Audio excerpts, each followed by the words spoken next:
Study IQ IAS, अब तैयारी हुई अफोर्डेबल।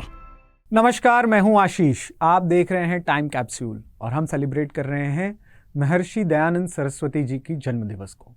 जी हाँ, उन्होंने एक कॉल दिया था that we should go back to Vedas, go back to Vedas. वेद के पुनर्जागृत करिए, वेद को वापस पढ़िए और बारंबार पढ़िए। क्या इसके मायने थे? वे क्या कहना चाहते थे?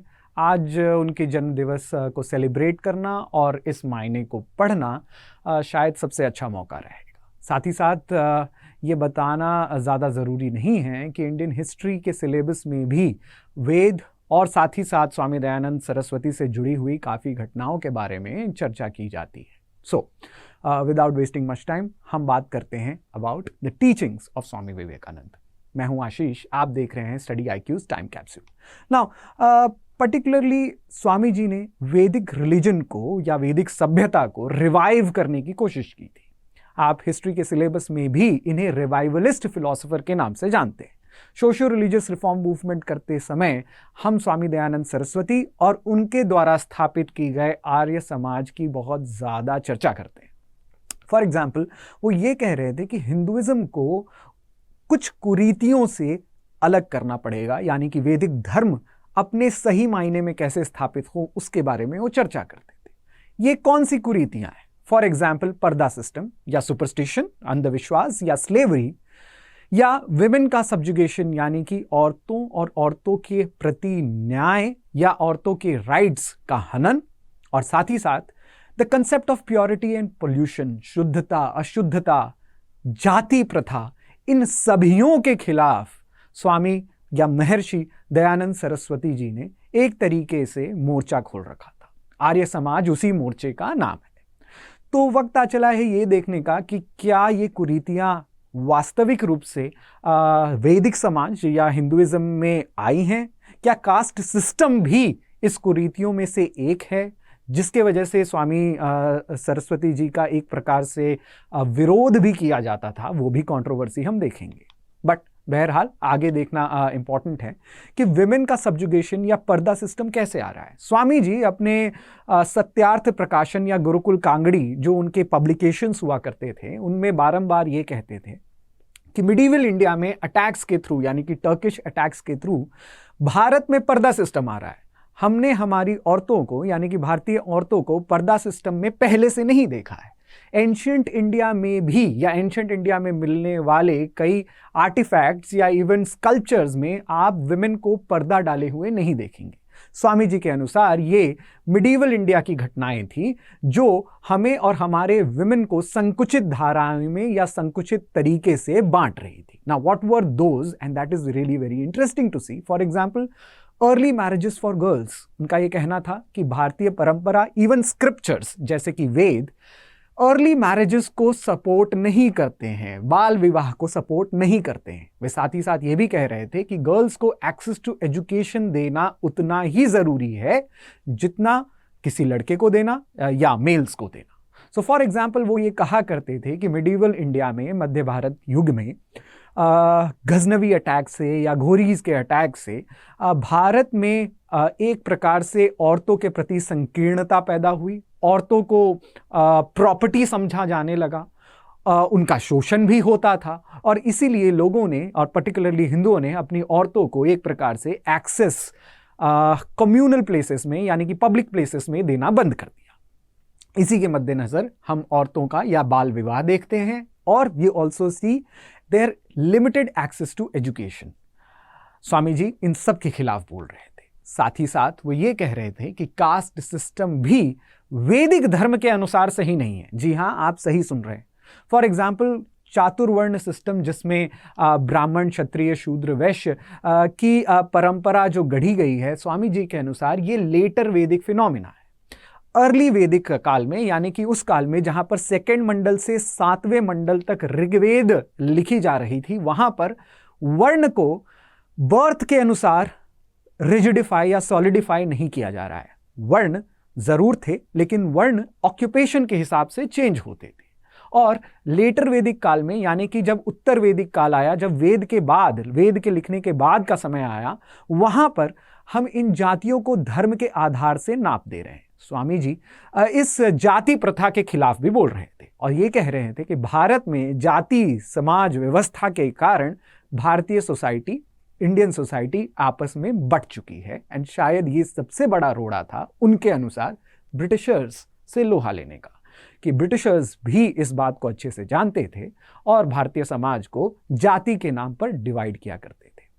शायद इसी बात पे वो ये कह रहे थे कि 10th मंडल ऑफ पुरुषोक्त हिम, जो 10th मंडल है ऋग्वेद का, जहाँ पर पुरुषोक्त हिम में ये बताया गया है कि व्यक्ति का मुख जो है वो ब्राह्मण है, हाथ जो है, भुजाएं हैं जो क्षत्रिय का काम कर रही हैं, पेट जो है वो वैश्य का काम कर रहे हैं, इत्यादि इत्यादि। वो ये कह रहे थे कि ये लेटर वैदिक एडिशन है जो वेद के लिखने के बाद यानी कि 1500 से 1000 BC तक अर्ली वैदिक ट्रेडिशंस हैं और 1000 BC से 600 BC तक लेटर वैदिक ट्रेडिशंस हैं। और हम लेटर वैदिक ट्रेडिशंस को नहीं मान रहे हैं, हम पूर्णतः पौराणिक वेद को मानते हैं और पौराणिक वेद में जाति के लिए कोई जगह नहीं है। Now he was also talking about शुद्धि एंड संगठन। देखिए, प्योरिटी और पोल्यूशन हिंदुओं के लिए एक काफ़ी मायने रखने वाली चीज़ थी। फॉर एग्जाम्पल, प्योरिटी और पोल्यूशन का मतलब क्या, यानी कि शुद्धता और अशुद्धता। आप किस तरीके से अपने जाति से हाथ धो बैठते हैं, जाति से अपना हाथ छोड़ सकते हैं। फॉर एग्जाम्पल, अगर आप ओवरसीज ट्रैवल कर रहे थे, हिंदुओं को ये बताया जाता था कि आप अपने जाति से अलग हो जा रहे हैं, या आप अपने कुल धर्म या ग्राम धर्म को फॉलो नहीं कर रहे हैं तो अपने जाति से अलग हो जा रहे थे। वैदिक धर्म में या इवन पूरे के पूरे हिंदू स्क्रिप्चर्स में अपने जाति से गए हुए हिंदुओं को वापस लाने की कोई प्रथा मौजूद नहीं थी। स्वामी दयानंद सरस्वती और उनके अनुयायी, जिनकी फोटो आप यहां पर देख रहे हैं, स्वामी श्रद्धानंद जी ने संगठन और शुद्धि का काम शुरू किया। शुद्धि यानी कि पुनर्वापसी, एक प्रकार से हिंदू धर्म को छोड़ क्रिश्चियनिटी और मुस्लिम धर्म में, पर्टिकुलरली क्रिश्चियनिटी में शामिल होने की प्रथा ब्रिटिशर्स के द्वारा काफ़ी ज़्यादा तेज़ हो गई। लाहौर पर्टिकुलरली एक ऐसा शहर बना जहां पर missionary activities of Christians and Muslims दोनों काफ़ी चरम पर थे। ऐसे में स्वामी दयानंद सरस्वती और स्वामी श्रद्धानंद ने हिंदुओं के बीच में शुद्धि यानी कि वापस रिकन्वर्जन या वापस जिसको आप आजकल घर वापसी कहते हैं, हिंदू धर्म में जिसकी कोई प्रथा नहीं थी, उसको शुरू की। साथ ही साथ वे वापस आ रहे हिंदुओं को कोई दूसरे छिन्न या नीचे वाले नज़रिए से नहीं देखते थे, उन्हें वापस पुनः उसी नज़रिए से देखते थे जैसा पहले वो समाज में रह रहे थे। और साथ ही साथ वापस आने वाले हिंदुओं को वे एम्प्लॉयमेंट के अपॉर्चुनिटीज़ और एजुकेशन के अपॉर्चुनिटीज़ भी दिया करते थे। तो शुद्धि और संगठन ये काफ़ी इम्पॉर्टेंट पिलर्स थे आर्य समाज के, जो स्वामी दयानंद सरस्वती ने स्थापित किया। नाउ इसी से जुड़े हुए गुरुकुल कांगड़ी या सत्यार्थ प्रकाशन हिंदू रिवाइवलिस्ट मूवमेंट में सबसे आगे की भूमिका निभा रहे थे। गांधी जी ने भी कितने दफ़े इस रिवाइवलिस्ट मूवमेंट को सराहा, परंतु स्वामी जी को क्रिटिसाइज भी किया वर्णाश्रम सिस्टम ना मानने की वजह से। आगे हम देखते हैं कि वे कैसे एक प्रकार का इकोनॉमिक इंडिपेंडेंस देना चाहते थे भारतीयों को।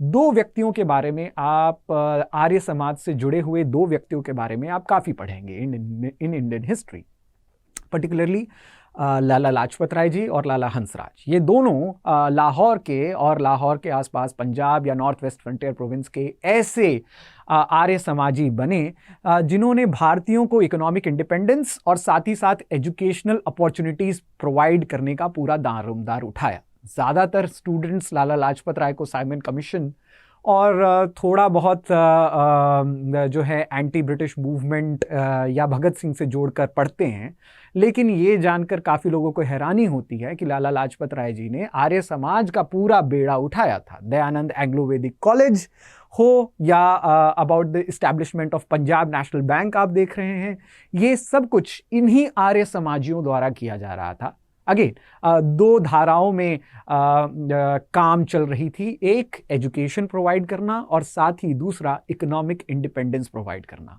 स्वामी दयानंद सरस्वती बॉर्न और बॉटअप थे काठियावाड़ में, उसी जगह से जहाँ से गांधी जी आ रहे हैं। उनका नाम मूल शंकर पहले हुआ करता था, लेकिन उनके सबसे ज़्यादा अनुयायी उनकी सबसे ज़्यादा फॉलोइंग पंजाब, लाहौर और नॉर्थ वेस्टर्न फ्रंटियर प्रोविंस में देखी गई। और बाद में ये बॉम्बे या मुंबई प्रोविंस, उस ज़माने में बॉम्बे प्रोविंस में फैलता है। और इसी तरीके से आर्य समाजीज आगे की तरफ बढ़ते हैं। आज आप भारत में दयानंद एंग्लो वैदिक कॉलेजेस और स्कूल्स को कोने कोने में देख सकते हैं। बहरहाल, this was one very unique part of Arya Samaj's या लाला लाजपत राय का कनेक्शन जो ज़्यादातर लोग नहीं जानते। नाउ इसी के साथ एक और स्वामी जी की लेख या सीख जो हमें ये बताती है, वो ये कहा करते थे कि ignorance costs more than education. जी हाँ, अगर आप तैयारी कर रहे हैं और आप ये समझ रहे हैं कि शायद आपको किसी की ज़रूरत है, हाथ थामने की ज़रूरत है, particularly with respect to UPSC, आप इग्नोरेंट ना बने रहें। एजुकेशन को प्राप्त करना उतना ही ज़रूरी है इग्नोरेंस से बचना जितना। नाउ हम ये बात अच्छी तरीके से जानते हैं कि बहुत लोगों के लिए, पर्टिकुलरली भारत के कोने कोने में बैठे विद्यार्थियों के लिए दिल्ली आकर तैयारी करना उतना ही मुश्किल है। इसमें पैसे की भी और समय की भी बड़ी किल्लत होती है। इसीलिए स्टडी IQ अपने अफोर्डेबिलिटी और क्वालिटी के क्वेश्चन को लेकर आपके सामने आया है। हमारी ये मंशा हमेशा से रही है, this have been our endeavour to give you quality education with affordability. So affordability के नाम पर हम कोशिश करते हैं कि स्टूडेंट को महंगाई की मार या स्टूडेंट को फीस की मार ना पड़े।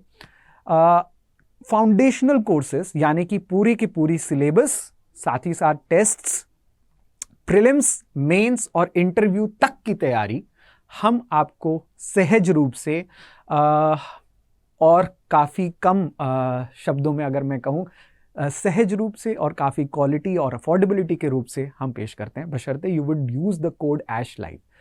नाउ ऑल्सो अंडरस्टैंड, हम जानते हैं कि अगर कम पैसे में आपकी तैयारी हो रही है तो इसका ये बिल्कुल भी मतलब नहीं है कि हम क्वालिटी से कोई कॉम्प्रोमाइज़ करते हैं। जिस प्रकार के लेक्चर्स आप अभी देख रहे हैं उससे ज़्यादा कंटिन्यूटी पूर्ण लेक्चर्स और बाइलिंगुअल लेक्चर्स हिंदी और इंग्लिश दोनों में, साथ ही साथ आंसर राइटिंग, प्रीलिम्स को कैसे अप्रोच करना है, मेंस को कैसे अप्रोच करना है और इंटरव्यू तक कैसे जाना है। हमारी मंशा ये रहती है कि आपका नाम हम फाइनल लिस्ट में देखें। अगर आपका भी ये सपना है तो हाथ थामिए, आगे बढ़िए, use the code ASH live और अपने सपनों को साकार करिए। अगेन, स्वामी जी की जो लेख हैं या स्वामी जी के जो संदेश हैं जो हमारे लिए कारगर हैं, उसे याद करिए और आगे बढ़िए। This is what I wanted to say. Now going ahead, controversies भी थी आर्य समाज के साथ। जी हाँ, इवन यूपीएससी पढ़ने वाले लोग भी ये कंट्रोवर्सीज से ज़्यादा अवगत नहीं हैं। हालांकि कंट्रोवर्सीज जो हैं ज़रूरी नहीं है कि वो अवगत करने भी चाहिए या ये जाने भी चाहिए। हालांकि if you want to know the full picture, हमें ये लगता है कि स्वामी जी के पूरे जीवन काल की चर्चा आज की जानी चाहिए। नाउ सबसे पहले तो कुछ वर्ग ऐसा मानते थे कि स्वामी जी एंटी हिंदू भी हैं, बिकॉज वो वर्णाश्रम सिस्टम को नहीं मान रहे थे। वो कास्ट को या जाति को भारतीय समाज में स्थान देने के खिलाफ थे। इनमें गांधी जी भी हैं। गांधी जी ने भी स्वामी जी को इन पक्षों के वजह से क्रिटिसाइज किया, इन पॉइंटर्स के वजह से क्रिटिसाइज किया कि आप वर्णाश्रम सिस्टम अगर नहीं मानेंगे तो हिंदू समाज में काम नहीं चल सकता। हिंदू समाज जो है वो वर्णाश्रम सिस्टम मानती है और वर्णाश्रम सिस्टम को आपको भी मानना पड़ेगा, यानी कि ब्राह्मण, क्षत्रिय, शूद्र, वैश्य की कहानी आपको माननी पड़ेगी। बहरहाल, that was one thing.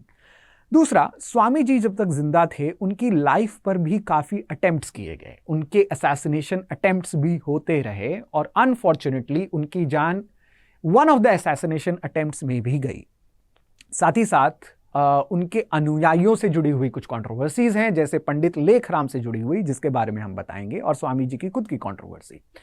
For example, आप यहाँ पर देख रहे हैं गांधी जी को स्वामी श्रद्धानंद के साथ। अगेन, गांधी जी ने स्वामी श्रद्धानंद को उनके शुद्धि के लिए तो ज़रूर सराहा, यानी कि उनको ये ज़रूर कहा कि हिंदुइज्म में या हिंदू समाज में कोई भी ऐसा काम नहीं कर रहा है जो क्रिश्चियंस के मिशनरीज के सामने खड़ा हो सके बतौर सिर्फ आर्य समाज के द्वारा। सो इस चीज़ पे वो तो ज़रूर समर्थन कर रहे थे, लेकिन साथ ही साथ इनके मुस्लिम पक्षों से हो रहे भिड़ंत को गांधी जी शायद क्रिटिसाइज कर रहे थे। और वो कहानी कैसे पंडित लेखराम से जुड़ी है ये भी हम बताएंगे। So now first we will see Pandit Lekhram's murder.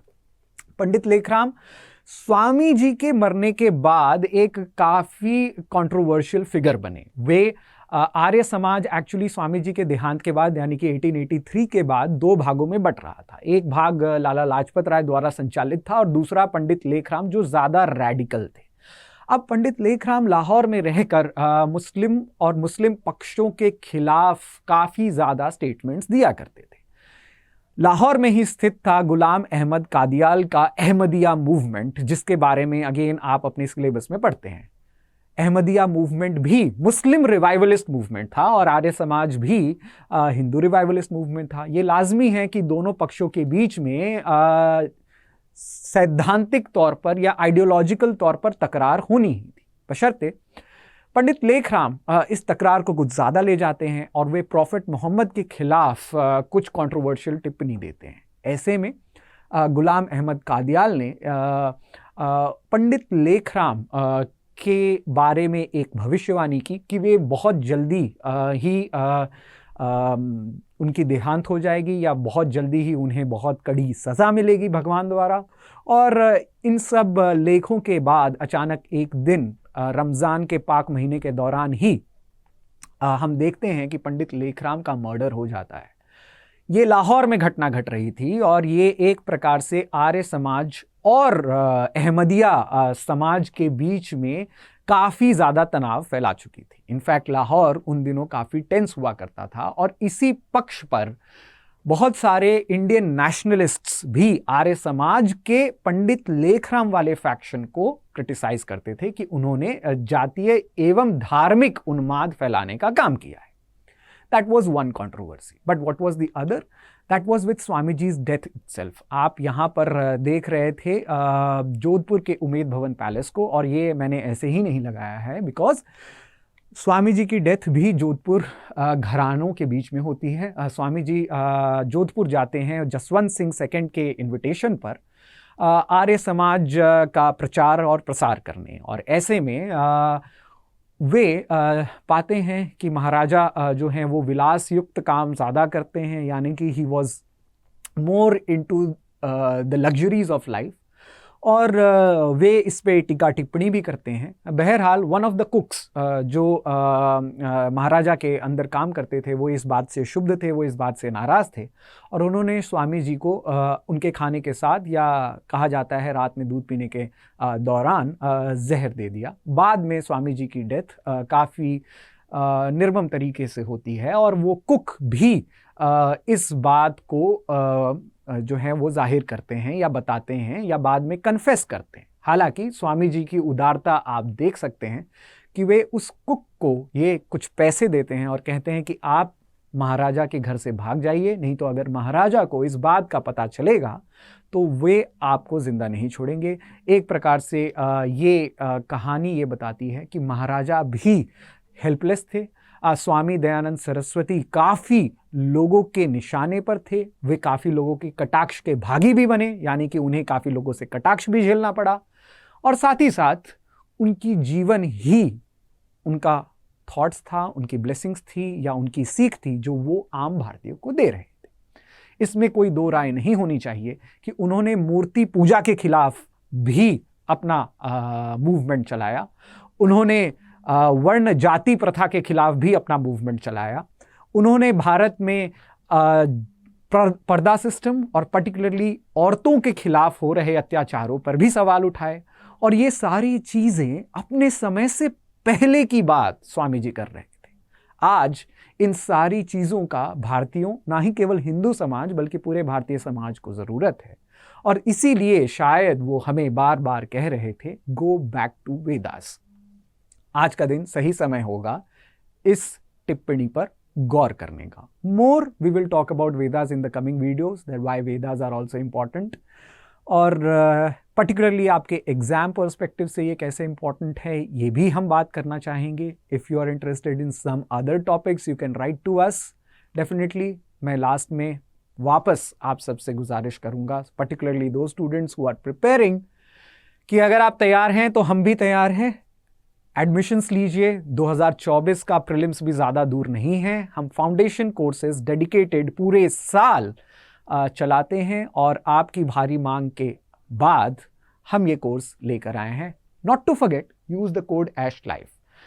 इसके अलावा भी अगर आपके कुछ और सजेशंस हैं जो आप हमें देना चाहते हैं, कुछ और टिप्पणियां हैं जो आप इस पर्टिकुलर एपिसोड के हिसाब से करना चाहते हैं, you can definitely join with me on this link of Telegram channel. आप सवाल भी पूछ सकते हैं, मैं आपसे डायरेक्ट मुखातिब रहूँगा। आप एडमिशन प्रोसेस को लेकर भी अगर कोई सवाल हो वो भी आप पूछ सकते हैं। और सबसे ज़्यादा जो मुझे अच्छा लगता है कि आप अपने सुझाव भी दें about the future episodes that you want to see with respect to history in Study IQ. We are more than happy to listen to you. You are watching Study IQ's Time Capsule. My name is Ashish. Study IQ IAS, अब तैयारी हुई affordable.